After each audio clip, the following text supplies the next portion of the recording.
Ankole Diocese here in MBARARA city is mother to 4 other dioceses in the Anglican Church.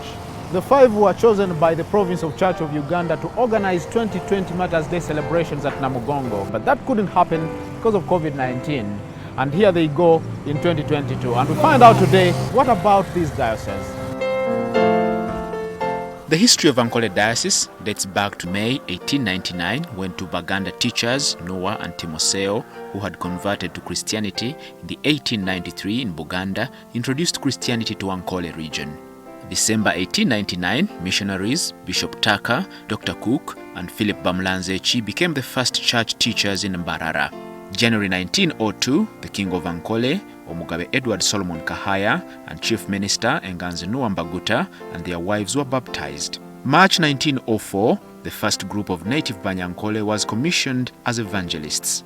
June 1936, the East African Revival Movement emerged, leading to the development of lay leadership, boosting missionary zeal in the then Uganda Diocese of the Anglican Church. March 1960, Ankole KIGEZI Diocese was carved out of Uganda Diocese with Right Reverend KOSIYA SHALITA as the first bishop. April 1961, the province of the Church of Uganda, Rwanda, Urundi and Boga Zaire was inaugurated with the Most Reverend Leslie Brown as the first Archbishop. The name later changed to the Church of Uganda, Rwanda, Burundi and Boga Zaire. July 1966, the Most Reverend SABITI was enthroned as the first Ugandan and second Archbishop of the Province of Church of Uganda, Rwanda, Burundi and Boga Zaire. June 1969, Ankole Diocese was created out of Ankole KIGEZI Diocese, and Right Reverend KOSIYA SHALITA, who was Bishop of Ankole KIGEZI, became the first Bishop of Ankole Diocese. Bishop Amos Mbaguta would later be consecrated as the second Bishop of the Diocese in 1970. For this year's celebrations, Ankole Diocese, under Bishop Fred Sheldon Mwesigwa, is the cluster coordinator. Part of his cluster includes West Ankole Diocese, now led by Bishop Johnson Twinomujuni, which was created in 1976. West Ankole Diocese is in charge of worship and liturgy. In 2003, North Ankole Diocese broke away to become independent and cater for cultural and economic differences within Ankole Diocese. North Ankole is under the stewardship of Bishop Stephen Namanya and is in charge of administration. North Ankole Diocese is known. People began with salvation, and salvation ushered them into religion, education, and other forms of civilization. In 2012, parts of West Ankole and Ankole Diocese were carved off to create South Ankole Diocese, one of the most explosive issues in the House of Bishops. Right Reverend Nathan Ahimbisibo is the Archbishop and is in charge of transport and accommodation. Building a diocese that glorifies God, it means in many ways.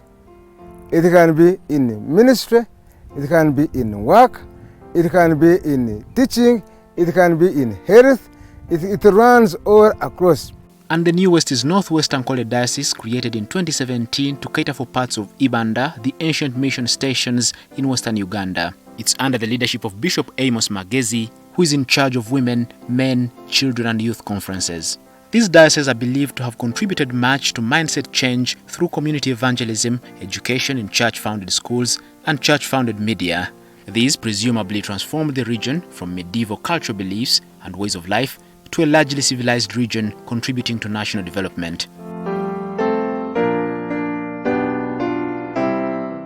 The dioceses are now one as a cluster to make this year's Martyrs celebrations a success, but it's also an opportunity to return their lost unity. At times we have been disintegrated. Now we are bringing BANYANKOLE and spiritually in these celebrations of Namugongo. So we thank God very much for being honored to lead this celebration. There are not many times when we come together.